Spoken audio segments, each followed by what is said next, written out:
The first sign that something was wrong came 30 seconds before I was supposed to take off for Hawaii. I was already seated by the window when a flight attendant stopped beside me. She glanced at my boarding pass, then toward the aisle behind me. Her face had changed. Less than 10 minutes earlier, she had been smiling while serving drinks. Now she leaned closer and lowered her voice. "Ma'am, please pretend you're sick and get off this plane, right now." For a few seconds, I could not move. My son, Evan, was sitting several rows ahead. His wife, Claire, was beside him. They had been laughing with me at the gate. We were supposed to spend 7 days in Hawaii together. Now, this stranger was telling me to get off the plane. I looked at her again. She glanced toward Evan, then back at me. Her hand tightened around the boarding pass she was holding. Somewhere behind us, the boarding announcement continued as if nothing unusual was happening. I had about 30 seconds to decide whether I was going to trust my son or a woman whose name I did not even know. I stood up, pressed a hand to my chest, and pretended I was having trouble breathing. That was the moment my life changed. 3 weeks earlier, I would have told you that Evan and I were close. My name is Margaret Callahan. Most people call me Maggie. I was 64, living in a quiet California suburb, and I had been a forensic accountant for almost 30 years before retiring. My work was simple in principle, even when the cases were not. I followed transactions, compared records, traced missing money, and looked for the small inconsistencies people assumed nobody would notice. Over the years, I learned one rule I trusted more than almost anything else. A large lie usually leaves a small number behind. I never expected that rule to become useful inside my own home. Evan was 38. 9 months before the flight, he and Claire had moved into my house after Evan's small logistics business collapsed. He had about $87,000 in debt, and I knew he was embarrassed by it. I didn't want my son feeling like a failure, so I opened my home to both of them without asking for rent. I told him he was my son and that he could get back on his feet first. I had helped Evan before: college expenses, a car repair, a business loan he never completely repaid. None of that bothered me. Parents do things for their children because they can, not because they expect an invoice afterward. For a while, having them in the house even felt comforting. Then the questions changed. Evan began asking about the house. Not whether I planned to stay there, but what would happen to it if I died. Claire started asking about my life insurance. She wanted to know whether I had created a trust and who would handle my finances if I became unable to do so myself. At the time, I answered without thinking much about it. Then, Evan asked me something that stayed with me. He wanted to know who would actually handle everything if something happened to me. I told him I had already made arrangements. I did not accuse him of anything. I didn't even become suspicious. Looking back, I think that was because I was still hearing the questions as a mother, not as an accountant. I had spent my career finding numbers that didn't belong in financial statements. I had never learned how to recognize a question that didn't belong in love. A few days later, Claire cooked dinner. That may sound like an ordinary detail, but Claire almost never cooked. That evening, she prepared a full meal. Evan opened a bottle of wine, and the three of us sat together at the table. They had a surprise for me: a family vacation. Hawaii, 7 days. The flights were booked, the hotel was booked, the rental car was booked. Everything was already paid for. I remember asking why they had arranged it before asking whether I wanted to go. Evan reminded me of a trip we had taken when he was a boy. He talked about the beach, the hotel pool, and how much fun we had had. For a moment, I believed him. Then, Claire mentioned my life insurance. She said it was still around $800,000, didn't she? I put my fork down. I had never told her that number. Not once. Evan immediately tried to explain it away. He said I probably mentioned it before. I did not argue. I did not ask another question. I simply looked at the two people sitting across from me and tried to understand how they knew a number I had never given them.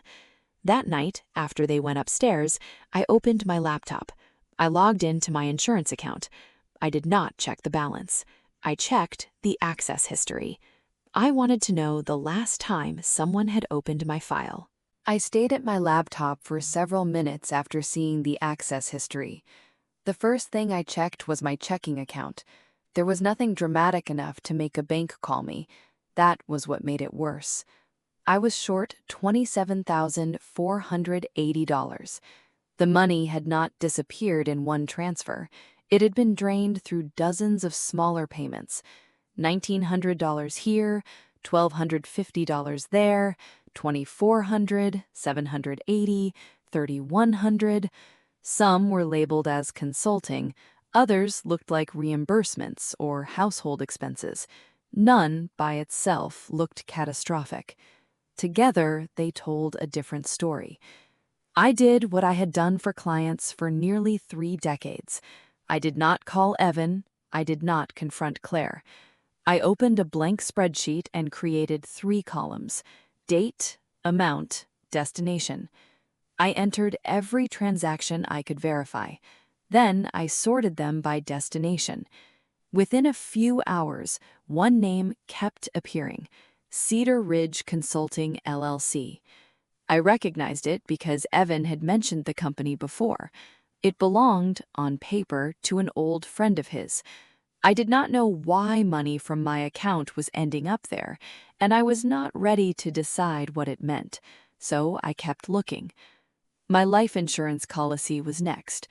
The balance was $820,000. I had always intended that money for my niece Lydia. She had worked 2 jobs while finishing nursing school, and I wanted the policy to give her a start in life rather than another burden. The beneficiary record had changed. It now listed Evan as the sole beneficiary. The change had been made 8 months earlier. That was roughly when Evan and Claire moved into my house. I stared at the electronic copy of the beneficiary form. My name was there, so was my signature. It looked almost perfect. Almost. After years of examining signatures, I knew what I was looking at. Whoever had copied mine had studied it carefully, but there was one detail they had missed. The final stroke of the M in Margaret was too long. I never made that stroke. I printed the document and put it beside an old tax form I had signed years earlier. The difference was small enough that another person might never notice it. I noticed. I still did not confront Evan. I checked my estate documents next. That was when the situation moved from suspicious to dangerous. There was a new financial power of attorney naming Evan as my agent. I had no memory of signing it. I called the law office that handled my previous documents. I kept my questions simple. I did not tell them what I suspected. I asked whether they had prepared or witnessed the new power of attorney. The answer was no. They had no copy of it in their file. That should have been enough to send me straight to the police. But before I made that decision, I opened one more folder. It was labeled Medical Records. I found appointment summaries for visits I had never attended. The notes described forgetfulness, confusion, anxiety, difficulty managing finances, and possible cognitive decline. The dates were spread out carefully enough to make the pattern look ordinary. I checked my calendar. I checked my phone. I checked my health insurance portal. I had not been to any of those appointments. I wrote 4 words across the printed records: appointment never attended. Then I sat there and looked at the stack in front of me. That was when I finally understood what I was seeing. They were not simply trying to take my money. They were building a paper version of me. On paper, I could become a woman who was forgetful, a woman who was confused, a woman who could no longer manage her own finances, a woman whose decisions could be questioned before anyone ever heard my side of the story. If I challenged a document, they could point to a signature. If I denied signing something, they could point to a signature. If I became seriously ill, those medical records could suddenly look like proof that the decline had been happening for months. And if I died, Everything could be explained as the natural consequence of an illness that had supposedly been documented all along. I went back through everything I knew about Claire. She had spent 11 years working in compliance for a healthcare system. That detail had never seemed important before. Now it was. She understood forms. She understood records. She understood how information moved through a system and how a file could look complete without telling the complete truth. I closed the laptop. For the first time, I stopped asking myself whether my son was simply desperate for money. I was looking at something much more deliberate. And yet, even then, I had not reached the darkest conclusion. I still did not think they intended to kill me. I thought they intended to take my life out of my hands. And somehow, that seemed almost easier to believe. I stayed at my laptop for a long time after closing the insurance page. I kept thinking about the access history, the missing money, and the documents that had appeared without my permission. I wanted to believe there was an explanation that did not involve my son. That was why I called Rebecca Sloan the next morning. Rebecca specialized in elder law. I had known her name through a professional contact, and I chose her because she dealt with financial exploitation and family disputes involving older adults. I did not tell her that Evan wanted me dead. At that point, I did not believe that myself. I told her only what I could prove. Someone had been changing my financial records. Rebecca listened without interrupting. Then she gave me the first advice that made the situation feel real. She told me not to confront Evan, not to delete anything, and not to alter the suspicious documents. Most importantly, she told me not to warn Claire. Don't destroy evidence just because you're angry. Right now, the lie is more useful to us intact. I followed her instructions. Together, we started securing the parts of my financial life that I could protect without attracting attention. I changed passwords from a device Evan had never used. I asked the bank to place fraud alerts on the accounts connected to the suspicious activity. I reviewed the beneficiary information again and made copies of every document I could find. I also saved everything in more than one place. I did not suddenly become a different person. I was still living in the same house, eating at the same table, and saying good morning to the same two people. But now I was watching. Evan noticed something before long. One morning, while I was making coffee, he casually asked whether the bank had called me. I looked at him and said no. He nodded, and I saw the tension leave his face. That small reaction told me more than the question itself. He wasn't asking because he cared whether the bank had called. He was checking whether I knew something. I began testing what they believed about me. At dinner one evening, I mentioned that I had been forgetting things lately. I said I had even forgotten whether I had taken one of my medications. Evan immediately looked up. He wanted to know which medication. I did not answer. Claire looked at Evan. It lasted less than a second, but I saw it. There was no panic, no confusion. It was a quick exchange, almost like confirmation. That night, I reviewed the security camera recordings from the common areas of the house. I had installed the system years earlier for ordinary reasons, mostly to keep an eye on deliveries and the property when I traveled. I found a conversation between Evan and Claire. They were speaking quietly in the kitchen. Claire said that if they could get the medical power of attorney, the bank would no longer matter. Evan asked what would happen with me. Claire answered that I would believe they were helping me. I listened to the recording twice. There was no mention of murder. That mattered to me. I was still trying to find a reason that allowed me to keep calling Evan my son instead of calling him my enemy.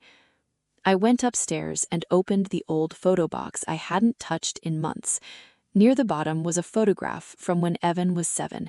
He was standing beside me after a Little League game, his uniform dirty, his arms wrapped around my waist. On the back, I had written 4 words years ago: "My boy, my heart." I put the photograph back. I had spent most of my career teaching people to read what was hidden between numbers. With my own son, I was still trying to read a different story. The next morning, Rebecca called me. She had checked one of the medical records. The physician listed on the paperwork was Dr. Helen Ward. There was a problem. Rebecca couldn't find a licensed physician by that name in the system. She checked again. Nothing. The appointment that supposedly helped establish my cognitive decline did not appear to come from a real, verifiable doctor. Rebecca was careful with her words, but the meaning was clear. They're manufacturing the diagnosis. I sat quietly after she said it. That was the first moment I stopped looking for an innocent explanation. If they were fabricating medical evidence, they were preparing for much bigger than a simple transfer of money. I told Rebecca that this meant they were scared. I did not know yet what they were afraid I would discover. That afternoon, Evan brought up Hawaii again. He asked if I was still coming. I looked at him across the room and saw the same son I had raised, but I also saw the questions, the documents, the missing money, and the conversation recorded in my kitchen. I told him, yes, I was going to Hawaii. Not because I trusted him, not because I had forgiven anything. I was going because I needed to know what the plan was supposed to become once they believed I was completely under their control. I had already decided to go to Hawaii when Evan drove me to the airport. By then, I had stopped pretending the trip was a normal family vacation, but I also knew I could not simply refuse to go without giving them a reason to change whatever they had planned. Evan loaded my suitcase into the trunk. Claire sat beside me in the back seat and spent most of the drive checking the travel details on her phone. She asked about my passport, my boarding pass, and whether I had packed everything I needed. Then she asked about my medication. She wanted to know exactly what I had brought and where I had packed it. I told her it was in my suitcase. That was not true. I had moved all my essential medication into my carry-on before leaving home. It was an ordinary precaution, but it gave me one more reason to watch Claire carefully. At the airport, Evan handled the luggage while Claire stayed close to me. She seemed relaxed, but I noticed how often she looked at my bag. I did not know it then, but another person was already paying attention. Her name was Nora. She was one of the flight attendants assigned to our cabin. Before boarding, Nora had been near the gate when Claire referred to me as Mom. That was how she knew I was Claire's mother. A few minutes later, Nora also heard Claire on the phone. She heard only part of the conversation, but one sentence stayed with her. Once we're in the air, she won't have a choice. Nora did not know what it meant. She did not approach me, she did not accuse anyone. She simply remembered it. Once we boarded, she had a reason to keep watching. Claire checked on me repeatedly. Evan asked whether I had taken my medication. Claire looked inside my carry-on more than once. The two of them often communicated without speaking. Nora had seen something similar before. Years earlier, she had dealt with an older passenger whose relatives controlled nearly every part of her movement. Nothing was openly criminal. There was no obvious threat, argument, or physical violence. But something had been wrong. That passenger never returned to the airline. Nora remembered that case because there had been no dramatic moment when she could point to and say, "This is the crime." There had only been small things. That was exactly what she was seeing again. I knew none of this. From my seat, I could see Evan and Claire ahead of me. I kept thinking about the documents in my laptop, the false medical records, and the power of attorney naming Evan. Then Nora heard something else. She was near the galley when Claire spoke quietly to Evan. Once we're over the water, there won't be a second chance. Nora still did not know what they intended to do.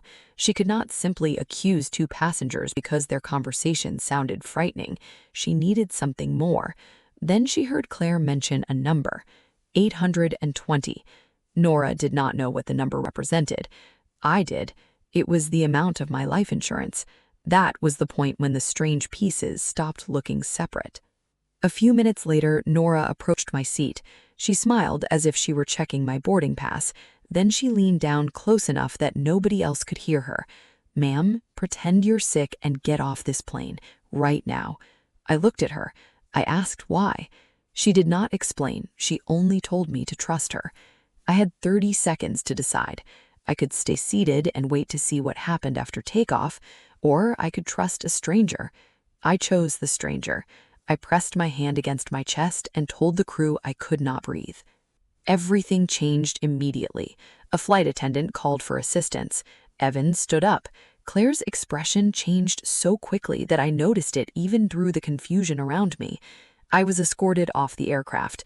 Nora stayed beside me until we reached a private room near the gate. Only then did she tell me what she had heard. She did not claim to know the entire plan. She was careful about that. She told me she did not know whether they intended to harm me during the flight or after we arrived. She only knew that something was seriously wrong. Then she handed me her phone. She had recorded part of the conversation near the galley. I pressed play. Claire's voice came through clearly. Once she dies, Evan gets the house. The insurance is already changed. I listened to the recording once, then again. I had spent days telling myself that Evan and Claire wanted control of my finances. I had convinced myself they wanted to make me dependent on them, perhaps even incapable of making my own decisions. That explanation was gone. The medical records, the forged signature, the power of attorney, the beneficiary change, the missing money, the trip and the conversation on the airplane were no longer separate pieces. They were one plan. They did not merely want my life on paper. They wanted my life to end. And for the first time since this began, I had no reason left to find an innocent explanation. I did not fly to Hawaii that day. After Nora handed me the recording, I called Rebecca from the airport and told her exactly what had happened. She did not tell me to go home. She told me not to go home yet. For the first time since this began, I was no longer trying to understand my family alone. Rebecca arranged a hotel room near the airport. Nora agreed to preserve the original recording until Rebecca could handle it properly. Nobody edited the file. We documented the time, the device, and the circumstances in which Nora had made it. Rebecca was clear about one thing. Evidence was more valuable when we left it alone. The next morning, she arranged for me to see Dr. Annika Rao, a forensic psychiatrist, for an independent evaluation. I went through the assessment without being told what answers would help me. We reviewed dates, recent events, finances, medication, memory, and my ability to manage ordinary tasks. Dr. Rao also reviewed the medical records that supposedly documented my decline. Her conclusion was straightforward. There was no evidence of cognitive decline. I was alert. I understood my finances. I understood the decisions I was making. That report mattered because it gave me something the false records did not have: an independent professional assessment based on an actual examination. But I still had to go home. Rebecca wanted more information first. We needed to understand how far Evan and Claire had gone, what they believed they had already accomplished, and whether they had left evidence connecting the pieces. So I went back to my house. Evan came toward me as soon as I entered. Claire followed behind him.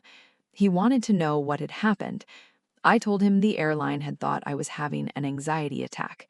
Claire hugged me. I let her. I did not hug her because I trusted her. I did it because I needed her to believe that I still did. From that point on, I became very careful about what I said. At dinner, I mentioned that perhaps I really was becoming forgetful. Evan responded immediately. He said I did not need to worry about my finances anymore because he would take care of everything. I asked why he thought that was necessary. He had no good answer. I did not push him. By then, Rebecca and I had already taken steps with the bank. Evan's access to my accounts had been suspended while the suspicious activity was investigated. He did not know that. A few days later, I heard him trying to log in. The attempt failed. He called the bank. I could hear only his side, but he insisted he should still be authorized. The bank told him the authorization was under investigation. I wrote down the time and account involved. Then Claire made another mistake. She asked whether I had signed anything involving Lydia. I looked at her and repeated the name. Lydia? Claire stopped. That pause told me something important. She knew Lydia had been the original beneficiary. I had never told Claire that. The information had to have come from the records they had accessed or altered. Rebecca kept working. She found a secondary account I almost forgotten about. Over 11 months, approximately $63,700 had moved out through transactions connected to the same network we were already examining. The earlier amount had been $27,480. The total loss was now approximately $91,180. That number changed everything. This was no longer a few unauthorized expenses or a desperate son borrowing money without permission. There was a pattern. Then Rebecca found a draft of a new will. Under the proposed arrangement, my major assets would go to Evan and Claire. The date caught my attention immediately. It was dated during the week I was out of state, attending the funeral of a close friend. I had proof: travel records, hotel records, funeral arrangements, and messages from people who were with me. I could not have been where the document claimed I was. The signature looked like mine. It was not mine. At that point, I stopped thinking of the documents as separate incidents. There were at least 3 layers. First, take the money. Second, create a record suggesting I could no longer manage my own affairs. Third, put control of my property in their hands while making my objections easier to dismiss. The frightening part was not only what they wanted, it was how carefully they were preparing a version of events that other people might believe. I told Rebecca they had not simply planned my death. She asked what I meant. I looked at the documents spread across the table and finally understood the real strategy. They planned for nobody to believe me before it happened. That was the part I could no longer ignore. I had thought the hardest part would be proving that Evan and Claire had taken my money. I was wrong. The harder part was proving that they had been building a version of me that other people could distrust. After the bank records, the forged will, and the false medical records were gathered, Evan took the next step. He filed for guardianship. The papers described me as forgetful, suspicious, emotionally unstable, and unable to manage my finances. Evan claimed that I had become convinced my own son was stealing from me, even though by then we had documented unauthorized transfers totaling $91,180. He attached the medical records we already knew were questionable. He also submitted emails and statements from people who supposedly believed I was declining. I expected to feel furious. Instead, I felt something quieter. Rebecca told me not to fight the allegations emotionally. She wanted the court to order an independent evaluation. That mattered because Evan could choose the people who supported his story, but he could not choose the conclusion of an independent professional. Dr. Annika Rao evaluated me again. She reviewed my finances, the disputed records, my medical history, and the accusations made against me. Her conclusion remained the same. I understood my circumstances and was capable of making my own financial and personal decisions. The guardianship story had a problem. It depended on everyone believing I was confused. I was not. Evan had also prepared witnesses. 2 neighbors told investigators that I had become forgetful. One remembered me asking the same questions several times. Another described me as increasingly suspicious of my family. I did not confront either woman. Rebecca reminded me that a frightened person could repeat somebody else's story without understanding where it came from. Instead, investigators checked the details. One neighbor eventually admitted that Evan had given her $600 to sign a written statement describing me as mentally incapable. That did more damage to his case than anything I could have said myself. Then, the medical records produced another problem. An investigator examined their digital history. The records had passed through a system connected to credentials that Claire had previously been authorized to use through her work in healthcare compliance. That did not prove she personally created or altered the records. We were careful about that. But it gave investigators a concrete trail to follow. For the first time, the false diagnosis was no longer just a suspicious document sitting in a folder. It had a digital history, and that history led closer to Claire. Then Evan and Claire made a mistake that neither of them could explain away. A security camera captured them arguing inside the house. Claire was angry because the medical records had been questioned. Evan reminded her that nobody was supposed to examine them closely. Claire answered that she had trusted him when he said nobody would check. Then she said the words that mattered most. "You said she wouldn't be here." I was not in the room when they said it. I did not need to be. The recording existed. Soon after that, a process server arrived at the house with legal papers. I stayed away from the property and watched from a distance with Rebecca's investigator. We were not there to intimidate them. We were there because the legal process required documentation. Claire accepted the papers. She read them. Her expression changed. She went inside and confronted Evan. A camera captured part of that exchange, too. She accused him of telling her I was too old to understand what was happening. Evan told her to keep her voice down. That sentence told me more than any confession could have. They had been counting on my age. They had mistaken kindness for weakness and hesitation for incapacity. Then Evan began making another mistake. Once he realized investigators were preserving the relevant records, he started trying to clean up the evidence. Emails disappeared. Files were deleted. A computer drive was removed. Documents were moved. But by then, preservation measures were already in place. I had not hacked his computer. I had not broken into his accounts. I had not followed him around collecting secrets. The investigators simply documented what happened after he knew the records were under scrutiny. His attempts to erase information became part of the case. Eventually, Evan's attorney contacted Rebecca. The offer was simple. They would return the money. They would withdraw the guardianship petition. They would leave my house. In exchange, I would agree not to pursue the matter further.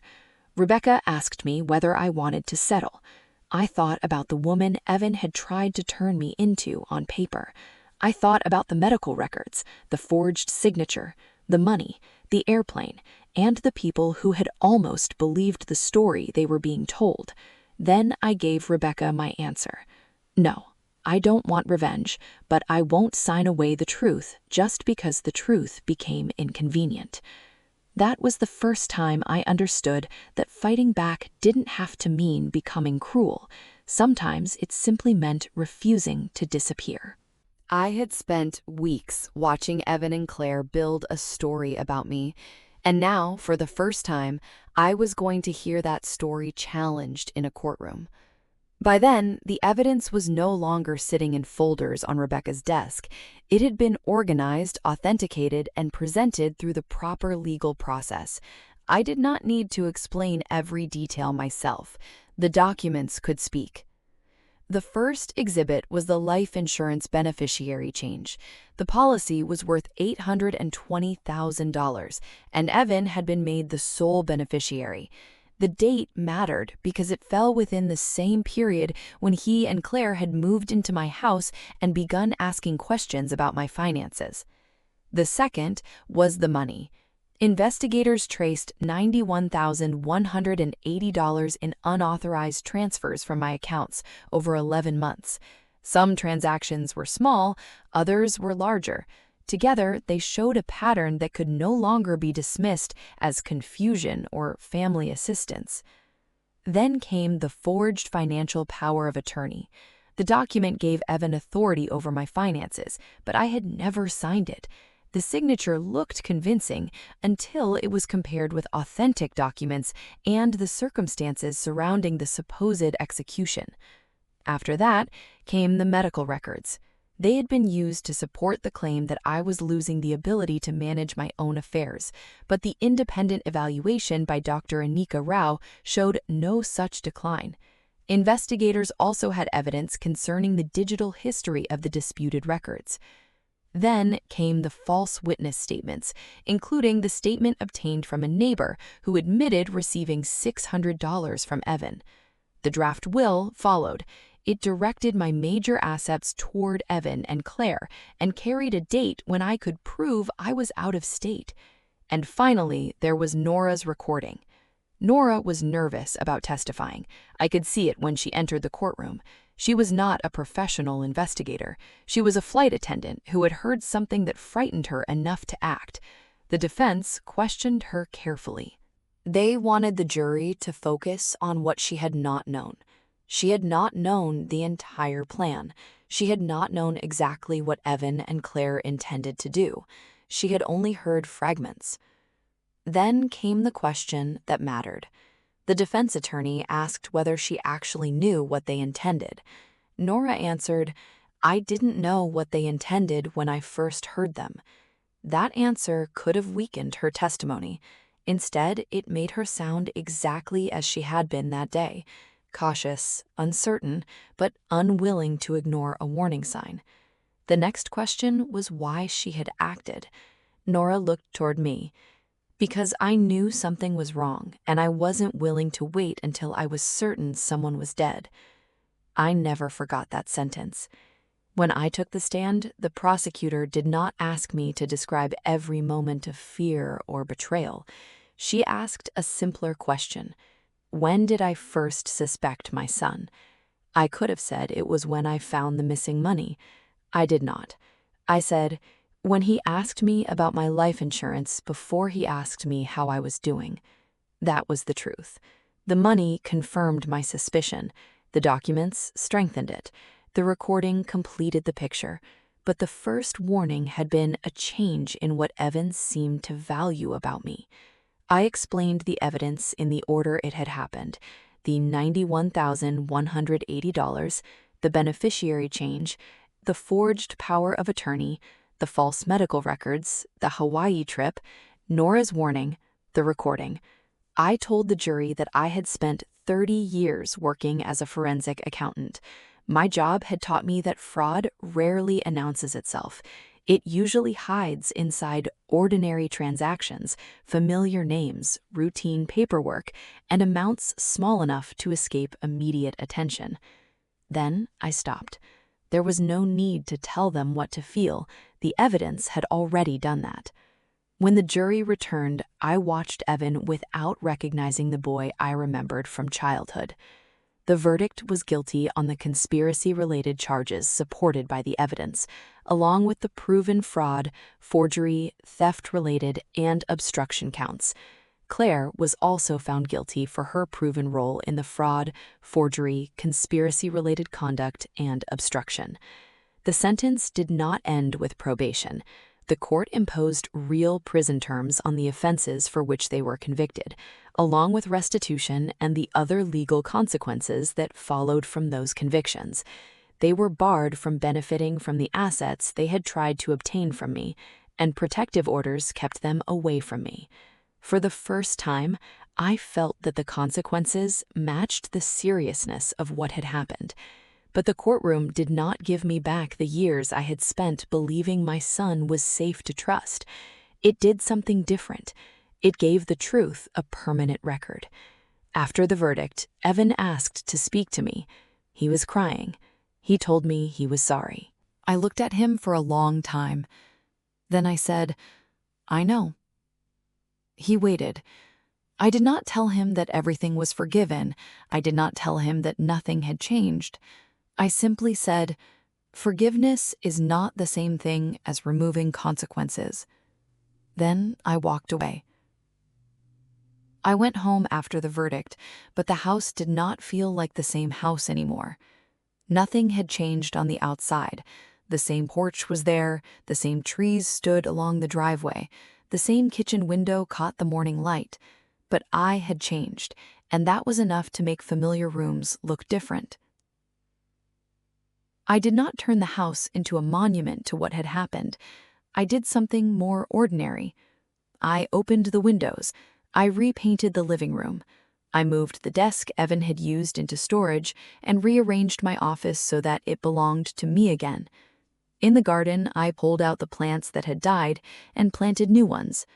None of those things erased what happened.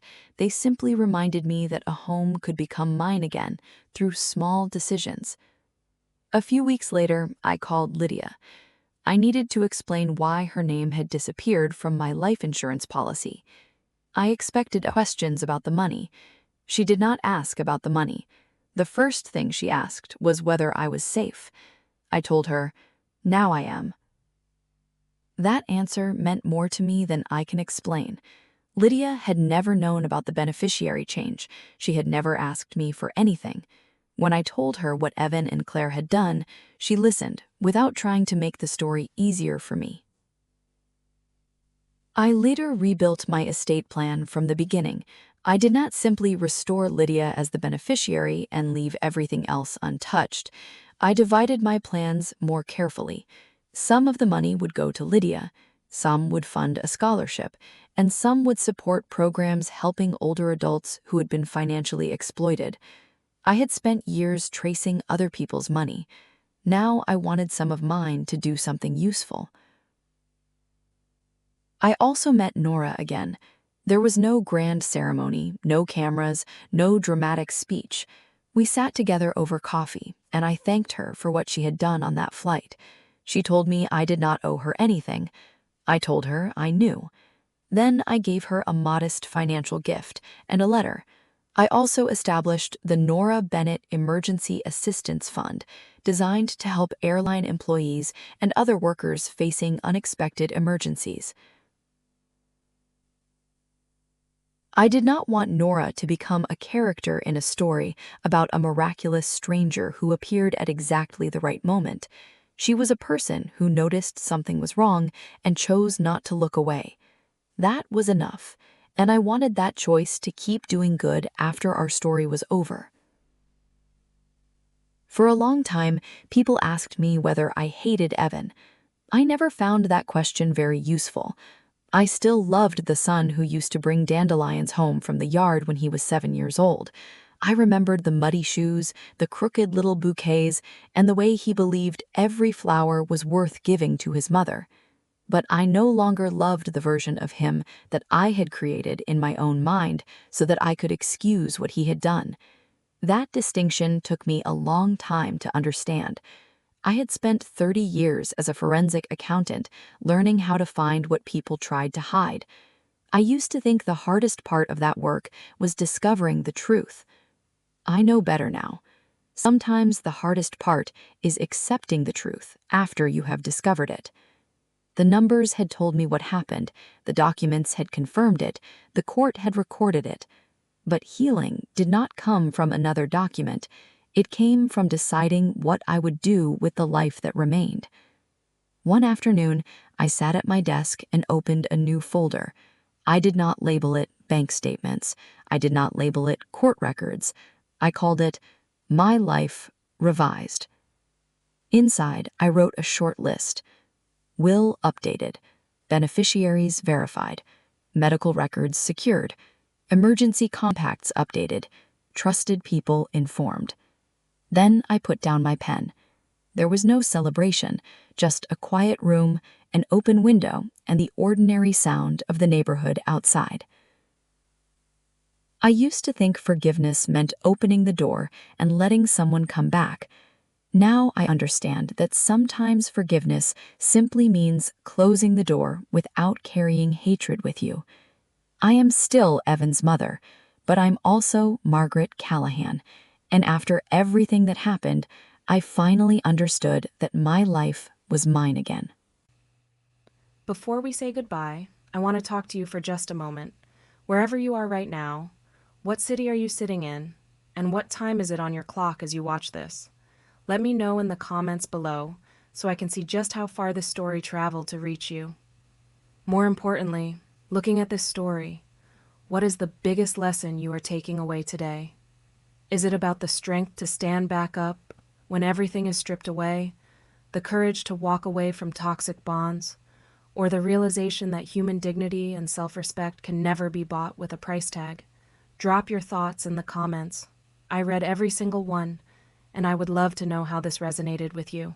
If this story touched your heart, please hit the like button, share it with someone who needs to hear it today, and subscribe to the channel so you never miss our next story.